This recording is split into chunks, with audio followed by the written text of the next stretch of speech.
Donc, vous voulez vous assurer que votre compte bancaire ne soit pas rejeté lorsque vous essayez de l'ouvrir. Et dans la vidéo d'aujourd'hui, nous allons aborder ce sujet récemment. L'un de nos spectateurs a envoyé un message à mon partenaire commercial, Cheyenne. Il est le cofondateur de GenZone. Ils lui ont envoyé un message concernant leur demande de compte bancaire raté. Ils ont créé leur entreprise dans une zone franche avec laquelle nous ne travaillons plus. C'est pourquoi nous travaillons avec des zones franches spécifiques. Les moins chères le sont pour une raison. Et après avoir créé leur entreprise dans cette zone franche bon marché, ils ont postulé pour une banque qui est simple à obtenir l'approbation si vous répondez bien aux questions et que vous avez tout fait correctement, ce que nous faisons pour nos clients. Et leur demande a été rejetée. Vous voulez voir? C'est ce que nous vous enverrons. Et il n'y a rien que vous puissiez faire à ce sujet. S'ils vous rejettent, c'est tout. Cette personne pensait refaire une demande. Vous ne pouvez pas. Vous pouvez physiquement refaire une demande. Vous pouvez faire une autre demande. Mais une fois que vous êtes rejeté, ce sera enregistré que vous avez été rejeté. Vous avez été rejeté la fois précédente. Votre licence commerciale est liée à votre ID des Émirats et n'aura pas d'importance si vous postulez. Ils vous rejetteront. Rejeté une fois, vous ne serez pas approuvé.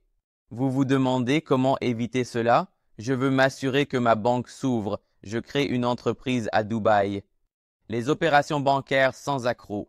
Pas d'attente pour un compte. Paiement rapide. Je ne peux pas attendre parce que si j'attends sans recevoir de paiement, cela signifie soit que je perds des clients, soit que cet argent va sur mes anciens comptes bancaires dans mon pays précédent où je ne veux pas payer d'impôts. Donc, vous allez gaspiller des dollars car vous devrez payer des impôts, malheureusement. Que faire pour éviter cela? Installez-vous dans la bonne zone franche. Arrêtez de chercher à économiser. Si vous déménagez à Dubaï pour économiser sur les impôts, félicitations. Vous gagnez assez pour vous soucier des impôts et des dépenses fiscales. Alors, ne cherchez pas à économiser en enregistrant votre entreprise dans une zone franche bon marché. Comme vous pouvez le voir avec cette personne, sachant que c'est un problème, elle ne s'inscrirait pas dans cette zone franche bon marché si elle pouvait revenir en arrière. Et il y a plus de 40 zones franches à Dubaï, aux Émirats arabes unis. Et c'est difficile de prendre cette décision. Les gens vous promettront d'aider avec votre compte bancaire, ne vous inquiétez pas, il sera ouvert. Ensuite, toutes ces promesses sont de fausses promesses. Si quelque chose tourne mal, ils ne peuvent rien y faire. Ce n'est pas à eux d'approuver ou rejeter votre demande. La banque décide. Ces personnes qui vous promettent ces choses essaient juste de vous attirer. C'est pourquoi ils ont des prix bas et ils vous vendent ceci, cela. Ils essaient de vous attirer pour vous vendre d'autres services par la suite, car lorsque votre compte bancaire est rejeté, vous vendront un service pour ouvrir votre compte bancaire auprès d'une autre banque. Cet argent est plus d'argent que ce à quoi vous vous attendiez. Cet argent est de l'argent que vous auriez pu dépenser au début pour bien faire les choses et éviter tout ce stress. L'important est de ne pas s'enregistrer dans une mauvaise zone franche. Dubaï est une bonne option. Il est reconnu par les banques, a de la crédibilité et du respect et possède l'expérience nécessaire pour les zones franches de Dubaï. Et nettement meilleur. C'est pourquoi nous ne travaillons qu'avec les zones franches de Dubaï, sauf si vous en avez besoin d'une autre pour une raison spécifique. Mais bien sûr, nous évaluons toujours au cas par cas, car tout le monde ne devrait pas être dans une zone franche de Dubaï et tout le monde ne peut pas être dans une zone franche de Dubaï. C'est la première étape. Choisissez la bonne zone franche.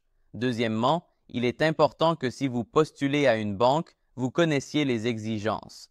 Si vous ne l'avez jamais fait auparavant, pensez à le faire seul. Des professionnels sont disponibles pour une raison. Les gens facturent de l'argent pour des services pour une raison. Ils facturent parce qu'il y a une demande pour ce service. Les gens veulent que leur banque soit ouverte. Les gens veulent que leurs entreprises sont bien situées. Leur conformité est assurée. Pourquoi des comptables? Pourquoi les avocats existent? Si vous ne savez pas comment le faire, cherchez une assistance professionnelle. Parce que ça fait la différence entre être accepté et rejeté. Même si vous êtes dans une bonne zone, si vous répondez mal, vous serez rejeté. Gardez à l'esprit. C'est important. Maintenant, la prochaine chose concerne vos activités commerciales et votre présence physique. Lorsque vous discutez avec un consultant en création d'entreprise, il doit savoir ce que vous faites.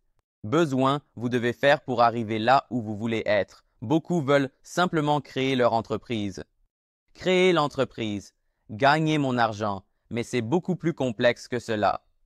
Vous pouvez ouvrir votre entreprise. Allez-vous rencontrer des problèmes? Serez-vous capable d'atteindre ce que vous voulez vraiment? C'est pourquoi il y a un écart entre certains consultants sur le marché. Il y a une raison pour laquelle certaines personnes ne facturent rien et d'autres facturent beaucoup. Il peut y avoir des exceptions sur le marché qui facturent 100 fois notre prix même, mais je ne vais pas parler d'eux parce qu'il y a de la valeur dans ce qu'ils offrent, mais bien sûr, il y a un prix à payer pour tout. Donc je ne peux pas dire du mal de qui que ce soit, mais le point est que si vous voulez vous installer à Dubaï, faites-le bien. Avant la partie bancaire, assurez-vous que tout est fait correctement. Avez-vous choisi les bonnes activités pour l'entreprise? Avez-vous besoin de toutes ces activités? Cela va-t-il nécessiter ceci à l'avenir? Ce titre va-t-il nécessiter des relevés, fournir des relevés bancaires, fournir un diplôme, fournir une preuve d'éducation? Toutes ces choses, vous n'y pensez pas parce que vous essayez simplement de créer une entreprise, mais cela peut vous impacter plus tard. Je viens d'un appel. Kevin, pourquoi dire n'ai pas besoin de relevé bancaire pour ouvrir mon compte bancaire? Mais le consultant avec qui je parlais juste avant vous m'a dit que j'aurais besoin de relevé bancaire. Et honnêtement, cela dépend de ce qu'ils font avec votre demande et peut-être que cette personne ne savait même pas et qu'elle a juste donné des informations, mais cela se résume vraiment à comment vous construisez la demande de quelqu'un. Parce que si je mets une petite chose différente, je devrais fournir des relevés bancaires. Peut-être que cette personne ne sait pas que si vous ne faites pas cela, vous n'avez pas à fournir de relevés. Il y a beaucoup de petites choses que vous devez savoir avant même d'arriver au point où vous pouvez ouvrir un compte bancaire. Car créer votre entreprise à Dubaï et atteindre cet objectif de 0% d'impôt est comme un château de cartes. Vous voyez ce château de cartes devant moi. Tout ce qui précède est crucial pour arriver à cette dernière carte qui représente 0% d'impôt, un compte bancaire fonctionnel, une entreprise fonctionnelle, la bonne entreprise et une bonne expérience. Donc, si vous voulez créer votre entreprise à Dubaï et ouvrir votre compte bancaire, veuillez prendre en compte ces 3 choses que j'ai mentionnées. Et si vous voulez un guide étape par étape sur comment déménager à Dubaï, alors regardez cette vidéo ici où j'explique exactement cela. Et si vous voulez discuter de votre situation avec moi personnellement et que vous souhaitez notre aide pour créer votre entreprise à Dubaï et prendre en charge littéralement tout, alors réservez un appel. Vous trouverez le lien dans la description ci-dessous et dans le commentaire épinglé. Je vous verrai lors de cet appel.